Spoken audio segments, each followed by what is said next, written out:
I decided that I'd make these out of Teflon.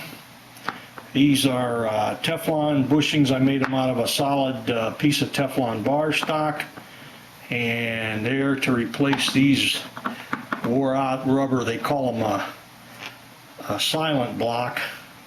Pretty hard to see here because they're black, but you can see that bushing in the center isn't centered. The rubber's bonded to the shell on this thing, and I could make a mold and make them exactly like this, but I decided for as much trouble as that is, I'll just go ahead and machine them out of Teflon solid, put a bronze bushing in the center of it. The bushing's held tight. It's really like a spacer, like a stripper bolt, and then the Teflon rotates around this bronze.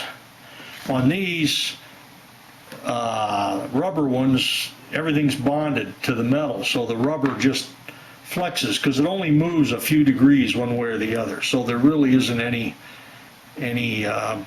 bearing as such in there. Nothing actually moves. Where this one, but I don't think it's going to be a problem because Teflon is self-lubricating, and I don't think they had that 65 years ago.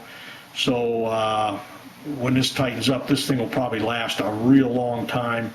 It won't get any play in it. It won't get soft and punky like this rubber, and I'm sure it'll go for another 65 years.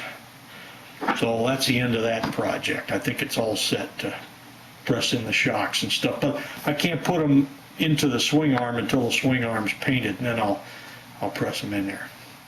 But that's it for that.